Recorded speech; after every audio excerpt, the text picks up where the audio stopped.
tough and fat like a man, bitch.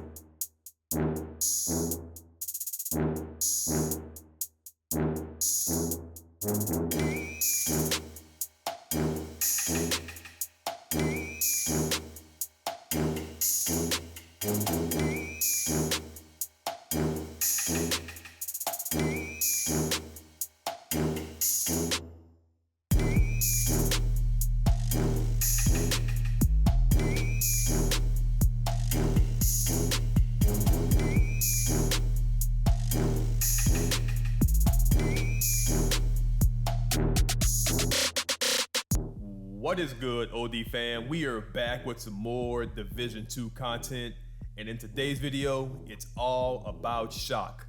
I'm talking applying shock, shock resistance, and what I think is the best way to navigate the current meta.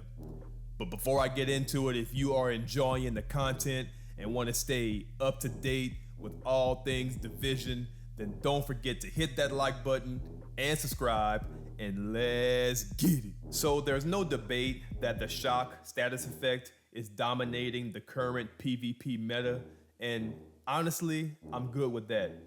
I mean, what are we supposed to do when the devs implement all new gear revolving around one status effect in a game starving for more content and better balance? My main issue is with the overall community, and more specifically, the hardcore PvP players who continue to abuse all the best gear in the game.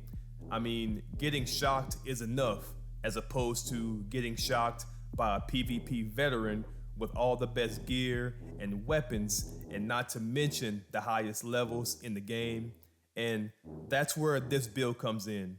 Not only will you be able to resist all shock, but you will also be able to somewhat match their damage and survivability while not abusing any of the meta pieces. Starting with our specialization, we're going Firewall, and this is mainly for the medkit just to give us a little bit more survivability when fighting multiple agents. We have the exotic holster Chakra Punch and its talent Defibrillator, which allows us to shock targets with the melee attack while using the exotic assault rifle St. Elmo's engine, but also reduces the shock effect by 50% and adds 10% hazard protection. We have two pieces from the Y'all brand set, which unlocks another 10% hazard protection and 5% weapon damage. We have one piece Walker Harris for another 5% weapon damage. Our backpack comes from the Seska brand set,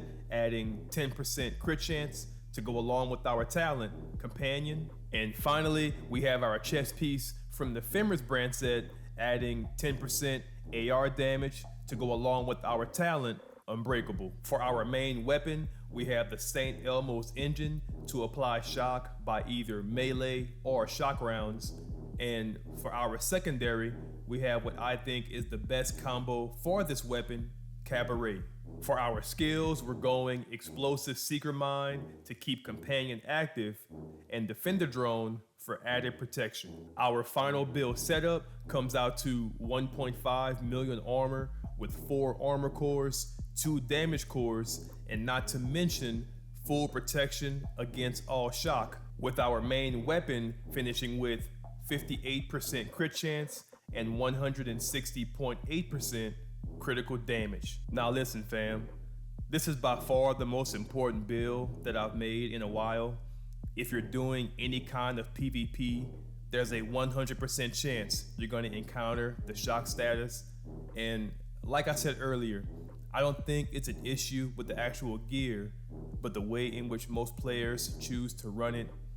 I believe this build will be a great counter to not only make more people stop using shock, but also as a way to show that there is a place for it in PvP that doesn't have to include all the best gear in the game. But as always, let me know what you guys think.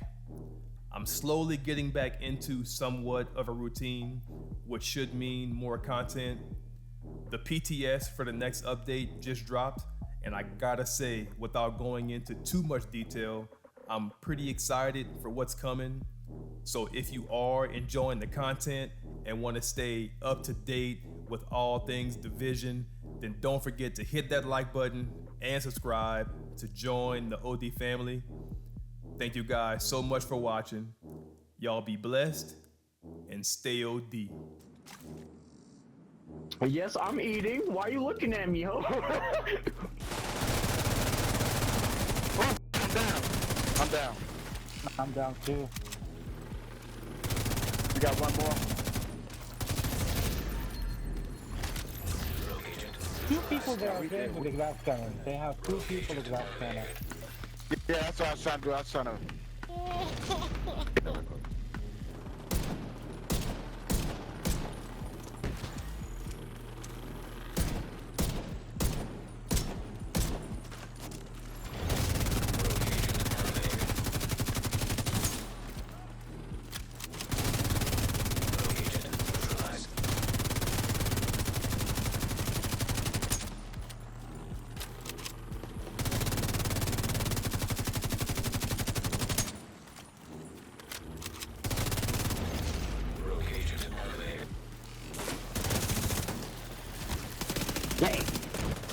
Come on, bro. It never fails, man.